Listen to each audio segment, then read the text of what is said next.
Bonjour à tous et à tous, bienvenue dans cette nouvelle vidéo, j'espère que vous allez tous et toutes très bien. Aujourd'hui on va parler de Superman, et oui, de James Gunn qui sort cet été, qui va être le premier film officiellement du DCU, le renouveau de DC, le renouveau de l'univers cinématographique DC au cinéma depuis l'échec cuisant de ces dernières années avec Aquaman, avec Flash, avec... Bref, on va pas tous les énumérer parce qu'il y en a énormément, Shazam 2, Shazam, Black Adam, bref... On s'arrête là, c'est atroce, ou sinon j'ai pas envie de remémorer de mauvais souvenirs, même si pour la plupart je les ai pas vus. Enfin, en fait, si je crois que je les ai tous vus. Sauf Shazam 2. J'ai pas vu Shazam 2, mais j'ai vu Flash et ça m'a suffi. Bref, on n'est pas là pour remémorer ces mauvais souvenirs, bien entendu. On est là pour parler de Superman, qui, vous le savez, donc va être le premier film du DCU et qui est considéré, qui est même pas considéré, qui est tout simplement, le dernier espoir de DCU au cinéma, de DC au cinéma, de James Gunn dans cette franchise DC. C'est vraiment, si ce film ne marche pas, ça va être très très compliqué de développer une image autour du DCU et sûrement de faire marcher la suite. À l'heure actuelle, je ne sais même pas vraiment si Creature Commando a fonctionné. Je sais que ça a fait plus ou moins l'unanimité, les gens aiment beaucoup la série. Après, est-ce que ça a marché? Ça, c'est différent. Et je pense que le vrai indicateur, ce sera cet été au mois de juillet avec Superman. Là, on aura une vraie idée de si, oui ou non, il y a un avenir pour ce DCU ou pas. Parce que, de ce qu'on voit depuis le premier trailer qui est sorti, qui avait tenu à rassurer les gens et qui a rassuré les gens. Et après, oui, c'est un sacré quand même boulot de James Gunn d'avoir adapté Superman dans cette forme-là, dans un grand public, comme ça, dans un film aussi attendu et tout. C'est une version qui va être totalement différente. On n'a jamais vu, je pense que c'est même incomparable à Henry Cavill par exemple. Là, c'était totalement différent. On va comparer, bien entendu, qu'on va comparer chaque scène, chaque truc.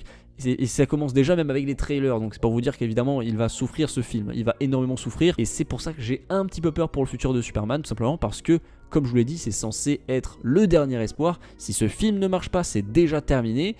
Bon, normalement, il va marcher quand même, Superman, c'est assez connu. Je pense que même si le film n'est pas très bien accueilli, je pense qu'il va quand même marcher, donc il y aura des suites. Mais voilà, si ce film ne marche pas, ça va être terrible pour se reconstruire après, déjà, parce que c'est le premier film.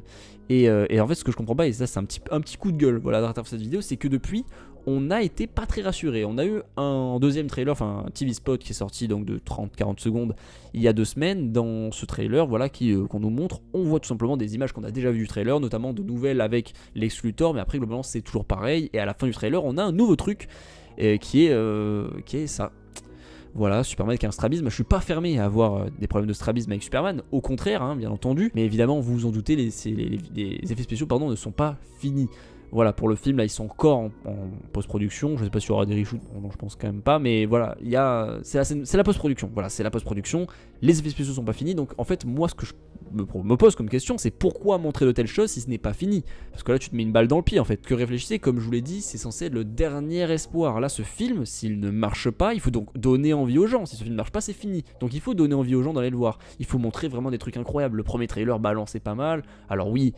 Ça va évidemment subir de très grosses comparaisons avec Henry Cavill, avec Man of Steel, avec Zack Snyder, il n'y a aucun problème avec ça. Bon, ça commence déjà, même si les deux films n'ont absolument rien à voir, je pense, et c'est même pas je pense, ils n'ont rien à voir. Là, c'est terrible, tu montres ça, et là, donc 2 semaines après, donc aujourd'hui, actuellement où je fais cette vidéo, le Super Bowl c'était hier soir, donc dans la nuit, et on a eu ça. Voilà, on a eu ce petit truc là en vertical avec Guy Gardner, du coup, qui joue Green Lantern. C'est terrible, c'est pas ça la promotion d'un film, il faut hyper les gens, il faut montrer des trucs aux gens. On a déjà eu un trailer, oui certes, mais il faut montrer des trucs, il faut montrer de nouvelles choses pour hyper les gens, parce que c'est censé être l'espoir ultime du DCU. Si ce film ne marche pas, encore une fois je le répète, mais c'est fini. Et moi mon coup de gueule, c'est comment quelqu'un, ou comment James Gunn, ou je sais pas qui a décidé de ça, mais comment on peut se retrouver donc il y a une dizaine d'années, quand Zack Snyder était aux commandes et qu'il y avait Man of Steel qui sortait. Au Super Bowl, on avait eu un trailer de fou furieux avec le Général Zod dans l'écran et tout, avec des images de dingue, avec Superman, enfin avec Henry Cavill en Superman, réalisé par Zack Snyder. On avait eu des sacrées images, le film, je pense qu'on peut le dire aujourd'hui, c'est un classique du genre.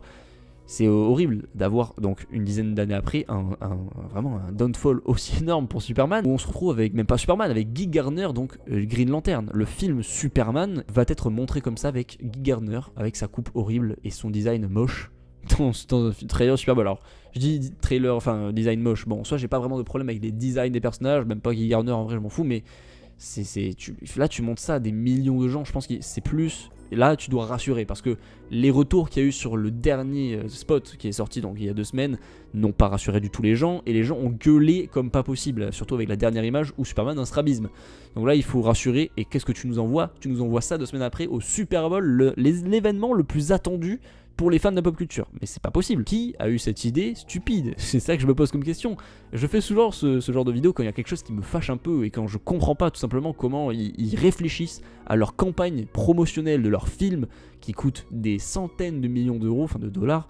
Comment tu peux montrer ça? C'est pas possible, c'est terrible. C'est soit t'es persuadé que le film va cartonner le milliard, soit bah, t'es complètement fou. Et en tout cas, il n'y a pas d'entre-deux là. Et oui, James Gunn sait qu'il est très attendu ce film. Il sait qu'il va sûrement marcher. Même moi, le premier, je suis quasiment sûr qu'il va marcher. Après, il faut qu'il marche aussi dans les critiques.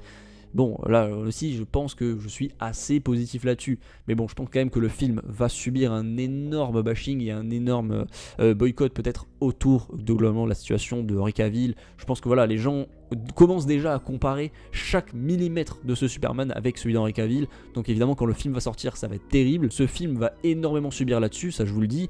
Maintenant, est-ce que ça va vraiment entacher la réputation du DCU à l'avenir et même de Superman dans les prochains projets que James Gunn prépare? Je ne sais pas, on va voir et ça on n'aura pas la réponse tout de suite. Mais ce qui est sûr, c'est que ça va possiblement être le cas si on nous montre que de la merde à chaque fois. Parce que là, ça fait 2 fois d'affilée qu'on nous montre des trucs qui sont vraiment bancals. Là, il faut vraiment que le prochain trailer envoie du pâté. Sinon, ça va être horrible. Ou alors, voilà, faut qu'on ait un truc croustillant à se mettre sous la dent au niveau du DCU pour entraîner les gens dans l'hype. Parce que là, ça fait peur. Donc voilà, dites-moi ce que vous en pensez de ce qui se passe. Ou si voilà, vous restez quand même assez positif, assez hypé pour le film. Moi, en vrai, je suis toujours autant hypé. Mais je comprends pas comment, comme c'est le dernier espoir, le dernier espoir ultime du DCU, Superman, du coup, ce film, comment tu peux promouvoir ce film comme ça alors que c'est le dernier espoir et que tu dois hyper les gens un maximum pour être sûr que le film va marcher? Parce que là, tu peux pas être sûr à 100% que le film va marcher.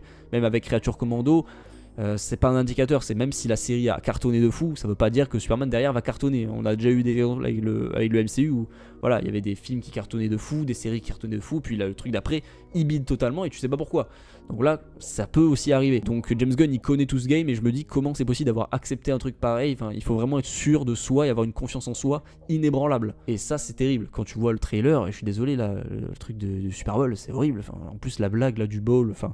Waouh, on est où là? Bref, voilà, dites-moi ce que vous en pensez. Moi, je trouve ça un peu honteux pour la promotion de Superman, quoi. Genre, c'est quand même un film très très attendu qui coûte très très cher. Comment tu peux montrer des trucs aussi bas, quoi, tout simplement? Voilà, dites-moi ce que vous en pensez. N'hésitez pas à vous abonner, activer la cloche d'éducation pour suivre tout simplement toutes les actualités autour de la pop culture, films, cinéma, séries, jeux vidéo. Bref, portez-vous bien. À la prochaine. Ciao.